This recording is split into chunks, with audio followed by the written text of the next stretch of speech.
Labda ningesema asubuhi ya leo kisa cha chuki unayochukiwa kwa kiwango hicho ni kwa sababu ya baraka ulionayo. Na dalili za baraka ni kwa kiwango cha chuki unayochukiwa. Na ukiona umechukiwa kwa kiwango kikubwa ni kwa sababu pia ya baraka yako pia ni kubwa. Na nataka sasa labda pengine kukusaidia asubuhi ya leo kwa falsafa fupi tu ya kuishi na baraka. Falsafa ya kuishi na baraka ni kupuuzia chuki ya watu. Kwa sababu kuna chuki ya wakuchukiao ambayo ni faida kubwa sana kwenye maisha yako. Na kuna upendo wa wakupendao ambao hauwezi kukusaidia. Kwa hakika kuna upendo wa wakupendao ambao hautakusaidia, lakini kuna chuki ya wakuchukiao itakayokusaidia. Na familia yako sio ya ajabu. Familia yako si mbaya, wala si wachawi, wala si mapepo, wala si mashetani, ni Biblia.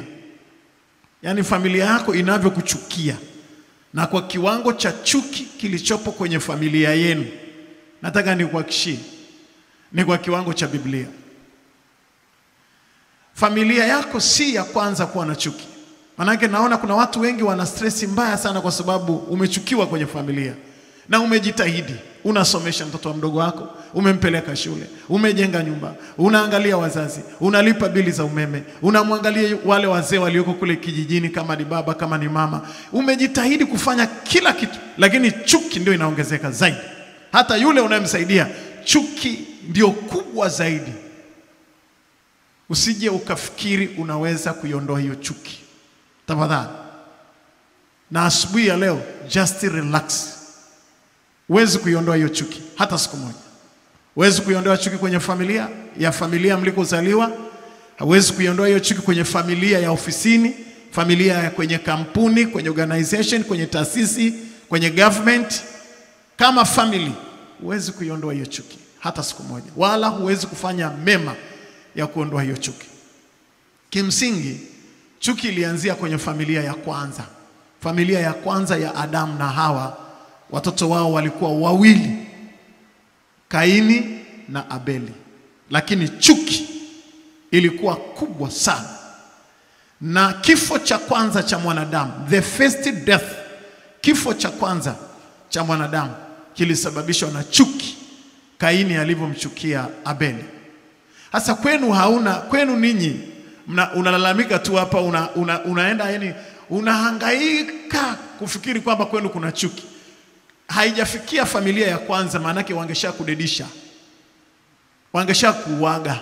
Familia ya kwanza ilikuwa very serious, chuki, kisu, mtu akaondoka. Lakini wewe uko mpaka leo. Mbona ndugu zako ni wa maana sana ise? Wapigie makofi.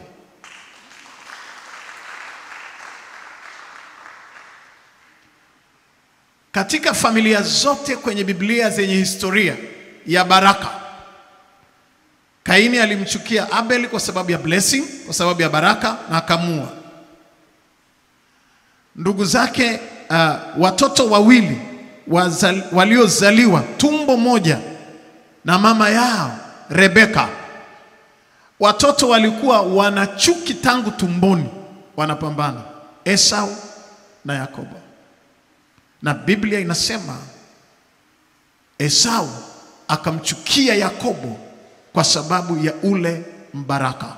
Na akasema, akaweka tarehe ya kumuua. Asema siku za kilio cha baba yangu nitamuua.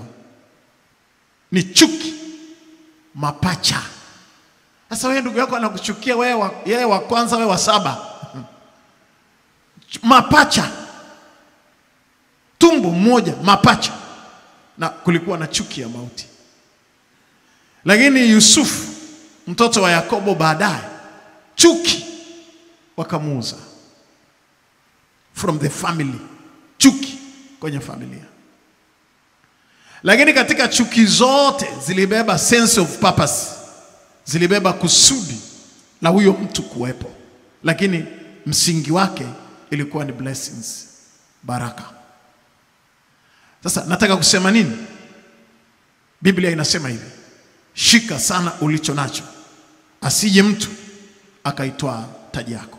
Shika sana ulicho nacho, asije mwovu akaitwaa taji yako. Ninakuomba punguza kiwango cha msongo wa mawazo cha kuwaza juu ya chuki na watu wa kuchukiao. Just ignore them kabisa, yani waone kama hawapo. Usijaribu kufanya jitihada za kuiondoa dhiki, ya kuondoa chuki katikati yao ili wakupende. Never. Na ukishaona oh my God, yani ukishaona hicho kiwango cha chuki kimeisha na kimepungua, umefanana nao, yani umekuwa wa kawaida. Na kama hautakuwa wa kawaida, we na hakika kiwango hicho cha chuki kitaendelea kuongezeka kila siku itwapo leo. Hivyo umewahi kujiuliza, mtu anapokuwa president, anapokuwa mkuu wa majeshi, anapopata cheo kikubwa serikalini, kwa nini analindwa? Kwa nini anawekewa mabodyguard na konvoi kubwa ya kumlinda? Ni kwa sababu ya ile blessing ya nafasi alionayo. Automatic inazalisha chuki kwa sababu ya ile blessing, automatic. Sasa wewe, Mungu amekupa neema, add value kwenye maisha yako, na wale wanaokuzunguka wanaona hicho kipawa, wanaona hiyo karama, wanaona hiyo neema, wanaona hiyo nafasi, na wanachukia kwa sababu ni hisia za kibinadamu. Ninakuomba, badala ya kukonda na kuona familia yenu ni ya ajabu, familia yenu ni nzuri sana nikilinganisha na familia nyingine kwenye Biblia, hata zile familia zinazoonekana ni za watakatifu, bado familia yako ni nzuri. Nachokuomba na kuomba, linda baraka yako, tembea na Mungu katika maisha yako, utazame uso wa Bwana. Mwisho, hauwezi kufuta mstari, hauwezi kulifuta neno la Mungu. Biblia inasema adui za mtu ni watu wa nyumbani kwake. Sasa wewe nenda kaangaika kutafuta marafiki ndani ya nyumba yako. Adui za mtu ni watu wa nyumbani kwake. Nyumbani kwake, pamoja na kule tulikozaliwa, pamoja na mahali tunakofanya kazi, pamoja na jamii tulionayo ya karibu, lakini haya yote yamebeba sense of purpose. Nataka nikwambie, mlio wengi hapa mna faida kubwa katika chuki za watu. Yani pale walipochukia kwa kiwango hicho, kuna kitu ambacho unaweza ukaonyesha ukasema, hili ni zao la chuki hii, na hili ni zao la chuki hii, na hili ni zao la chuki hii, na hili ni zao la chuki hii. Kuna mahali ambako chuki za watu wengi zimekufikisha, na hata chuki hii unayopitia leo inakufikisha tena mahali pengine pakubwa zaidi, mahali pa maana zaidi, na utafikia hapo. Tumsifu Yesu Kristo.